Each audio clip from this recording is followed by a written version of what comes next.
Shabbat Shalom. I want to share with you some of the inspiring people that I've been blessed to encounter and meet over the past very short while. But first I want to understand why they're so inspiring to me by looking at a passage in our Torah portion this week.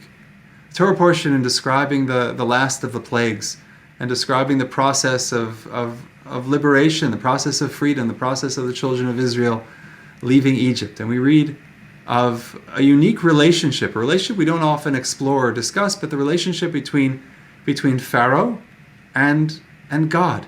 And there is something there to that dynamic. Pharaoh is the one who thinks that he is a god, who's treated by the people as a god, and now Pharaoh is encountering the one God and having to deal with changing his own image of himself and, of course, letting the slave people, the Israelites, into freedom.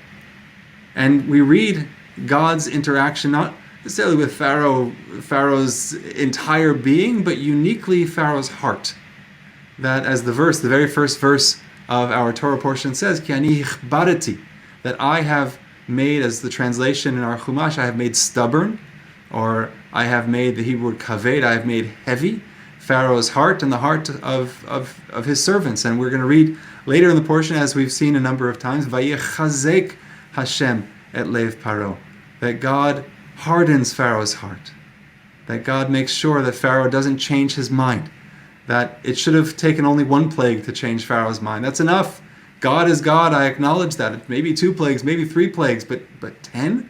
Well, it's because at a certain point, God started hardening Pharaoh's heart and making sure that he didn't change his mind. And this is, of course, an ethical and theological dilemma. How could God have taken away Pharaoh's free will? How could God have forced Pharaoh to keep the people as a slave people? And there's a midrash that deals with this. In the name of Rabbi Yochanan, the midrash says that this provides heretics with ground for arguing that Pharaoh had no way of repenting. How could you remove the means of repenting from a human being, even from someone as cruel as Pharaoh? God hardening Pharaoh's heart, making sure Pharaoh couldn't change his mind. And the way the Midrash answers is no, God gave Pharaoh chance after chance after chance. And when he didn't respond after the first times, well, then God helped him proceed in the direction that he had started, in the direction of not changing, of being impervious to change. But that decision not to let the children of Israel go was Pharaoh's and Pharaoh's alone. God only came in later to perpetuate or to further that decision. And from this concept of Pharaoh's heart being hardened, Pharaoh's heart not being open to change, we learn how we are to be. In responding to the challenges of life, we're not to have that type of heart, but rather to have a soft and open heart. To have one that's always welcome, that welcomes change, and that takes in what we see around us and internalizes it and makes sure that it changes us. And so many of us, we see the world, we take in the news, and our hearts aren't changed by that, by what's happening in the world. We see something terrible that happens far away from us, and we say, oh, that's too bad, but then we go on as if nothing's changed. And last week we had one of those things happen to us. We had an attack on our synagogue building. We're grateful that it wasn't worse as it might have been. But this was the kind of news story that was carried around the world. And the majority of people in the world, as is human nature, look at it, read it, say that's too bad, and move on. But then there are the select few who actually do something, who are moved by a story like this, or by, I'm sure, many other stories, and actually change the world, actually make an effort. And we were the recipient of so many acts of kindness. And we shared this past week in a document, we shared many of the words of solidarity and support. And these words, each and every one of them, meant a great deal to us. And then many people, simply out of the blue, made donations to our congregation, donations of all amounts, of very small amounts, of larger amounts, people just wanting to show support. And so this past week, I took it upon myself to call the people who had made unique donations, first-time donations to our congregation in the aftermath of last week's attack on our building. And I want to share with you that I spoke with some of the most inspiring people I've met, because these are people with open hearts. These are people who give.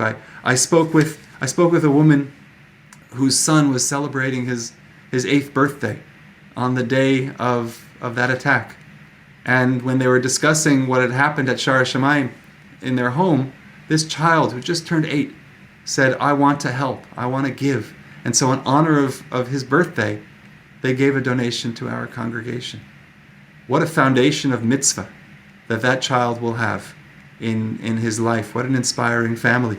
I spoke with David, who's a teacher in Ontario. And David shared with me, he teaches children, he's a role model, and he just wanted to do something. And what a blessing that we were able to receive that generosity. I spoke with Aaron in Pennsylvania, who visited the Scheier a number of years ago on a trip to Montreal, and always felt a connection with our community, and so feeling part of us, offered a donation to us as well. I spoke with another man who's a screenwriter for a television show, and he said he wanted to simply convey that not all Canadians are like the person who's the perpetrator, that there's so much good in Canada, and wanted to reflect that good as well. He shared about his own Armenian roots and that shared history of suffering of the Jewish people and the Armenian people was what prompted him to make that act of solidarity.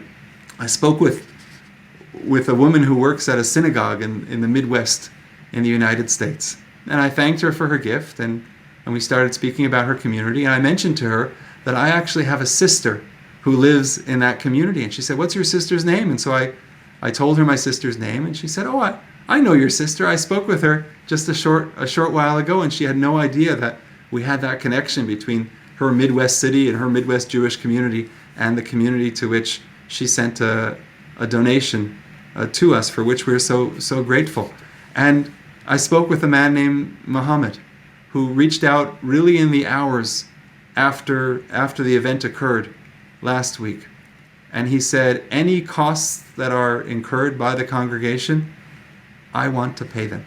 I'll pay your contractor directly for any damage that was caused. And thankfully, we're grateful that no physical damage was caused by this attack. But what generosity, what gratitude, what instincts to read a story, to then pursue a course of action that will support those who are impacted. It's extraordinary. And with all these people and others, I shared that the donations that people were making in solidarity with Congregation Sha'ar was going to be passed on to others who needed it, because our Scheier Cares program has, as of late, been preparing lunches for 2 of the homeless shelters that are close by to us here in Westmount, that are right downtown.